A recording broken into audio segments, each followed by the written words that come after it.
안녕하세요. 운영위원 양동규입니다. 오늘 상당히 중요한 의제를 다루고 있다고 느껴집니다. 발제를 들으면서도 그런 생각을 다시 한번 하게 되었습니다. 지금 21세기 오후에 2020년 이 세계적인 어떤 정세에 대한 통찰이 있어야 하고 또 지금 경제 문제에 대한 또 좀 깊이 있는 분석을 통해서 지금 우리 노동자 민중의 어떤 투쟁의 조건을 확인한 것 같습니다. 저는 오늘 민주노총의 투쟁을 중심으로 좀 말씀드리고, 사실은 동지들로부터도 의견을 많이 좀 제가 구하고 싶고, 또 노동전선의 그로부터 노동전선의 활동의 방침을 잘 마련한다면 얼마나 의미가 있을까, 이런 생각을 다시 한번 해보게 되고요. 일단 여기 자료는 많지만 핵심은 간단하죠. 양도 간단하기 때문에 길지가 않습니다. 첫째, 2023년 투쟁을 정말 최대로 어떤 운동 역량을 집중해가지고 최대로 좀 만들어 나가야 되겠다. 이 점을 강조하는 겁니다. 이 발제는. 여기 이견이 있다면 토론을 해야 돼요. 또 일상적으로 새로운 해가 왔으니 새로운 해를 또 잘 해보자.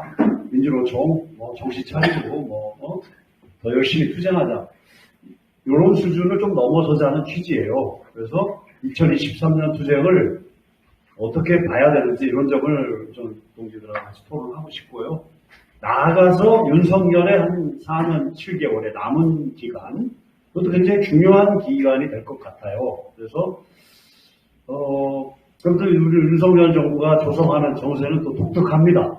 이게 그냥 박근혜하고도 좀 다른 것 같고, MB하고도 좀 다른 듯 비슷하고, 이런 것들은 좀 우리가 토론을 좀 해봐야 돼요. 그래서 구체적으로. 그래서 남은 4년 7개월, 이거를 위해서 민주노총이 또 어떻게 할 것이냐, 이런 좀 생각이 들고요. 아울러서 마지막으로는 향후 10년, 20년의 노동운동의 발전 전략, 이런 거를 뭐를 할 거냐, 이거 좀 설명을 하면 산별노조와 진보정당 이런 양날개를 계속 가야 되는 건지, 아니면 정말 총파업 노선, 막 수시로 총파업을 전개하고 총파업 아니면 죽음이다 이러면서 총파업의 조직화, 이런 주의도 좀 있는 듯해요. 그래서 후퇴없는 비타협적인 투쟁의 강조, 세 번째는 양적 확대, 이런 노선도 좀 있어요. 지금 양이 너무 적어요. 노동조합 운동이 500만, 1000만 원 돼야 이게 실효성이 있지. 이런 문제. 또 노선의 정립. 노선이 다 개판이야, 개량지위야. 이래갖고 운동이 되겠어? 안 그러던 혁명적 노선이 필요해요. 그런 여러 가지가 있는데, 사실 이런 것들은 다 종합이 돼야 돼요. 어느 것 하나 버릴 수가 없어요. 양을 1000만 명 된다고 해서 혁명이 오나요? 어림없죠. 1968년 1000만 명이 총파업을 했는데 임금 던져주니까 총파업이 싹 가라앉았어요. 프랑스 노총이. 그때 대학에서 봉기가 일어나고 이런 프랑스 우파들이 공격을 했을 때 1000만 명, 르노 자동차부터 비행기 공장까지 다 파업에 들어갔어요. 프랑스가. 임금 올려줄게요 하니까 그냥 한순간에 꼬리를 내고 후퇴했거든요. 이런 거거든요. 그래서 양도 아니고, 그렇다면 운동의 노선도 있어야 되겠고 또 정치도 있어야 되겠고, 이런 좀 복합적인 고민을 해야 될 때가 되었다. 그렇게 좀 생각하면서, 자, 첫째, 여기 정세요가 넘어가고요. 지금 지금 윤석열 정부의 한계는 이제 점점 드러나고 있습니다. 내용 부재, 문재인의 실패에 따른 어부지기, 회전문 정권 교체, 내용 부재, 국정 장악력의 부족, 실제 내용도 없고, 그러니까 문제가 계속 터질 것이다, 이런 좀 보여지고, 비상경제 대책회의를 계속하는 내용이 없고, 이런 거죠. 그래서 지금 외교에 가면 또 외교에 가서도 내용이 없고, 경제는 계속 어렵고, 이런 상황 속에 있다. 민주노총은 올해 투쟁은 좀 사실은 민주노총의 어떤 기조는 없었어요. 화물연대 총파업으로 1차전이 시작되었고, 진로하이트, SPC, 조선사내하청의 극한 투쟁, 그로부터 노조법 2, 3조의 이슈화, 그래서 지금 노조법 이상조 투쟁을 하반기에 지금 최대 이슈로 가져가고 있습니다. 국회 앞에 천막을 쳤고요. 그 다음에 전국 노동자대회를 한 10만을 결집시켜서 힘을 보여주었고, 대국회 입법투쟁으로 가는 것이 지금의 올해의 흐름입니다. 작년은 코로나 통제에 맞선 코로나가 낳은 불평등 심화에 맞선 총파업을 추천했고, 이를 어느 정도는 성사시켰습니다. 그래서 뭐 예외적으로 위원장과 수석이 감옥에도 가고요. 그러면서 작년 한 해는 그런 전선을 쳤어요. 총노동에 후퇴할 수 없는 전선. 올해는 좀 그런 점에서는 의제별 주체들의 완강한 투쟁을 중심으로 해서 민주노총이 뭐 이렇게 막 새로운 그 국면을 만들지는 못했다. 이제 내년이 남았다. 그 내년은 민주노총 선거입니다. 그래서 선거가 있는 해는 투쟁을 또 많이 하기는 어려움이 있어요. 여름 이후에는 선거를 해야 되니까. 그런 점에서 내년 투쟁이 갖는 약간 시기적인 어려움은 있지만 내년 완강한 투쟁을 최대치로 좀 해야 되겠다. 이런 좀 문제 제기를 드리는 겁니다. 그 배경은 윤석열 정부의 난맥상, 아무튼 대중적 불만도 높고 민생도 어려워졌기 때문에 투쟁의 그런 기반이 되었다. 그래서 요 방향, 요 정세를 받아 안아야 한다. 두 번째, 이태원 참사가 일으킨 어떤 정말 한국적인 이 기근. 그래서 이것이 낳을 분노와 저항. 이것은 좀 예단하기는 어려워요. 이거는 세월호도 이게 2014년에 발생했지만 15년을 거치면서 16년에 막 또 금천호 투쟁이 확산되지 않았어요. 근데 우리 노동전선이 세월호 참사에 저항하는 노동자 행동을 만들어가지고 애를 좀 썼는데 잘했다고 봐요. 잘했고, 그래서 그걸 계기로 해서 선거에도 대응했고, 한상균 후보를 앞세워가지고 총파업 노선을 주창하면서 당선이 되고, 이런 일련의 흐름에서 잘했어요. 근데 과연 이 이태원 참사가 어떻게 전개될지는 좀 봐야 되겠지만 국정조사 시작이 되었고 그 내용적 휘발성이 상당히 크다. 그래서 윤석열의 약한 고리다. 그런 점을 잘 좀 우리가 끌어낼 필요가 있다. 투쟁해야 된다. 이거 너무 비극이고 무책임이 컸고, 그다음에 이제 경기 침체와 민생 악화. 그건 뭐냐면은 아까 좀 말했지만은 부동산 부채와 그 한계기업, 중소기업의 부도 이런 것들이 예견되기 때문에 이러한 민생의 악화를 노동자 요구와 잘 결합시켜야 한다. 이거를 우리는 정비주 중심이기 때문에 적당히 투쟁한다 이런 것이 아니라 민생 전체를 엄호하는 이런 어떤 내년 투쟁을 고민해봐야 되겠다. 서민 생활은 궁핍이 심화될 것이다. 이건 불을 보듯 뻔하고 이미 경제 전문가들, 평론가들이 계속 얘기하고 있습니다. 예를 들자면 1800조의 가계부채이기 때문에 이자가 1% 오르면은 이자를 추가로 내야 될 게 18조예요. 어마어마한 거예요. 18조를. 어디서 나오겠어요. 임금이 지금 억제되는 상황이기 때문에. 그래서 그 궁핍화된 가계는 늘어나고 자살하는 가계도 속출할 것이고, 이거는 지금 뉴스에서 확인할 수 있습니다. 그 다음에 네 번째로는 윤석열 정부의 퇴행 정책이 본격화될 것이다. 내년이. 올해는 좀 어리버리했어요. 어리버리 뭘 할 수가 없습니다. 여소야되기 때문에 노동법 개혁을 본격화할 것이다. 미래시장 노동시장 연구회가 12월 중 발표를 한다면 그러면 이제 노동시간과 임금 억제 가장 효과적 손쉬운 거죠. 대한민국 그 자본 세력은 그냥 끊임없이 임금 억제, 노동시간. 참고로 일본 경단련은 내년에 임금을 올려주기로 그렇게 했다고 그래요. 경기 침체가 너무 지속되니까 자본도 임금을 올려라. 방침을 내렸어요. 독특하죠. 일본 정부도, 기시다 정부도 임금을 올려라. 안 되겠다. 이렇게 하고 있어요. 그래서 참 재밌어요. 그러나 한국은 임금 억제가 계속될 것이다. 최저임금, 차등 적용 시도할 것이다. 공기업 압박할 것이다. 임금 억제, 구조조정, 비정규직 인력 방축 할 것이다. 그리고 두 번째, 민주적 권리의 퇴행 시도. 어떤 분은 이런 거를 중시하지 않는데 저는 조금 강조를 좀 하고 싶어요.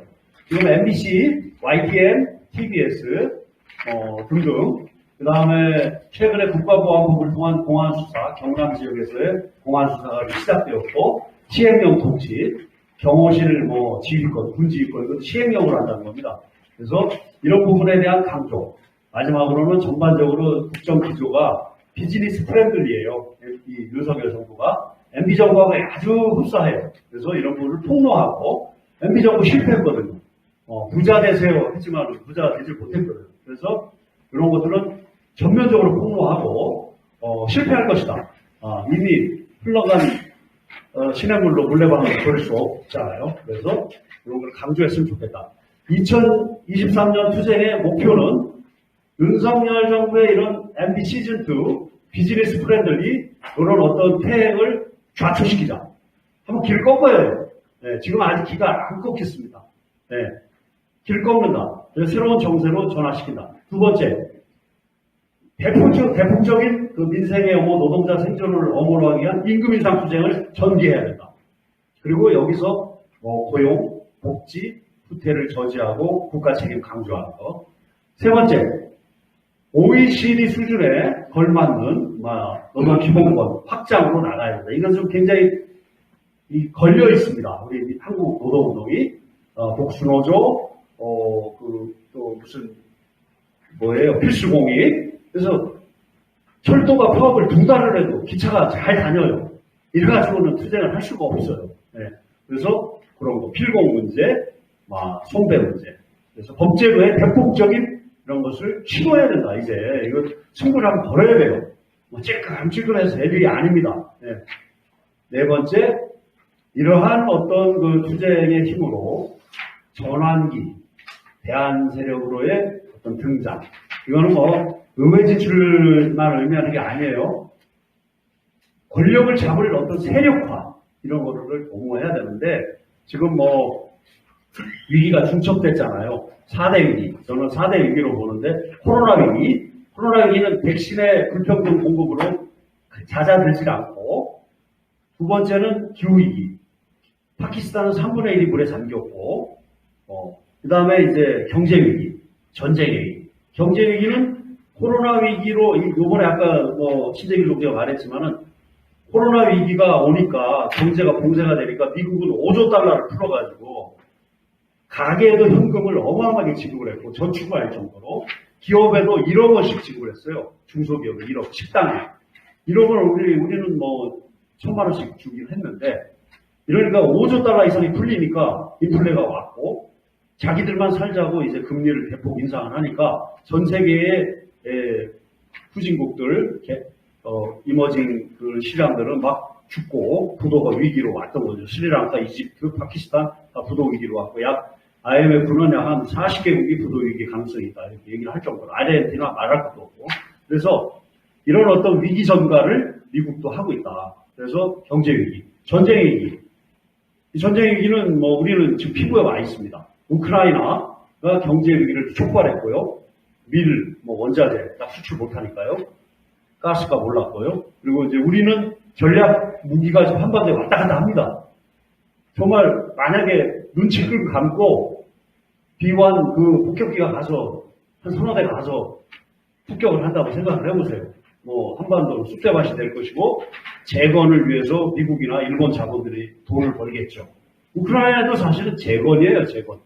네. 전쟁을 다 부셔놓고 그 다음에 한국 건설업체가 갈 수 있잖아요. 네? 예를 들자면. 그래서 자본의 위기 돌파의 하나의 수단이니까 전쟁은. 그래서 전쟁 위기, 또 경제 위기 이렇게 중첩되어 있는 이 4대 위기의 중첩 상황을 잘 보고 이 전환기를 좀 우리가 딛고 정치적으로 좀 대응을 해야 되겠다 이런 생각이 좀 드는 거죠. 자, 마무리하겠습니다. 요구는 대폭적인 임금 인상을 제기해야 된다. 그래서 물가 폭등으로 위험받는 노동자 생존권을 사수해야 된다. 노조할 권리를 주창하는 노동법 투쟁을 전면화해야 된다. 그 다음에 공영화, 국유화 투쟁을 해야 된다. 민주주의 후퇴 저지 투쟁을 이 투쟁을 위해서라도 연결시켜야 된다.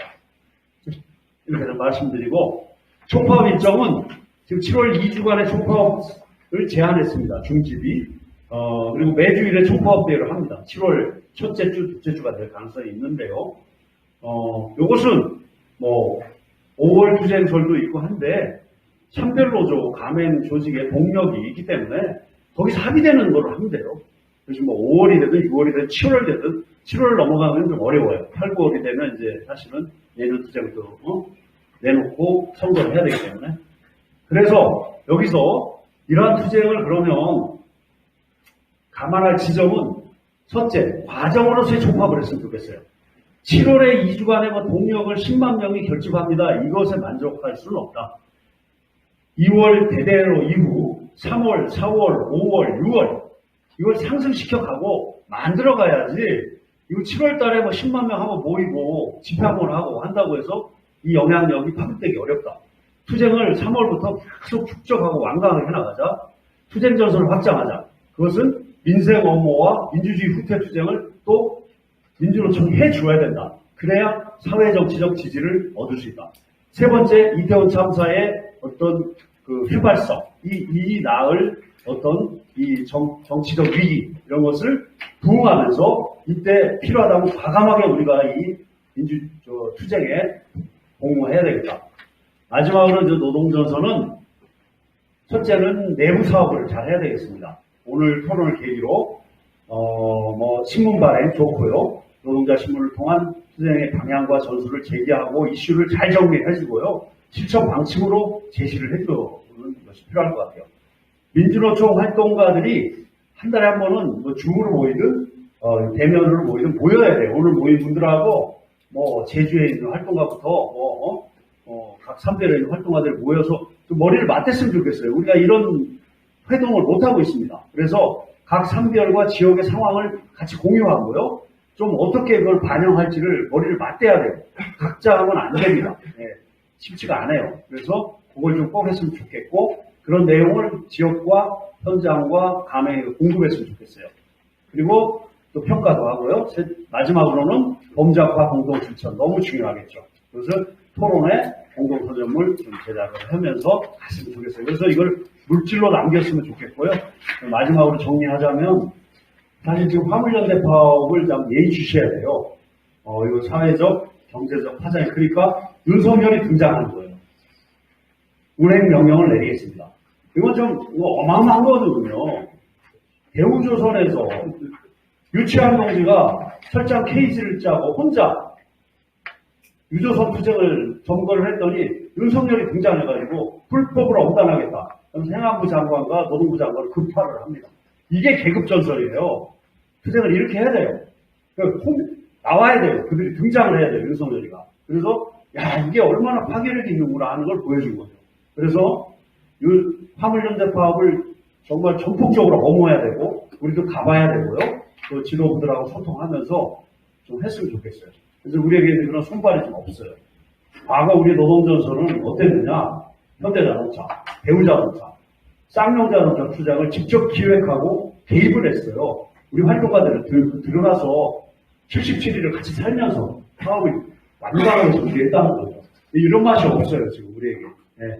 약간 좀 내용은 좋은데, 그래서 이런 걸 어떻게 실질적으로 이제 우리가 그 투쟁력을, 영향력을 미칠 것이냐, 이런 것들을 좀 한번 같이 고민해 보면서 내년 투쟁을 만들어 가시면 좋겠습니다. 마치겠습니다. 예, 시간을 다시 확보해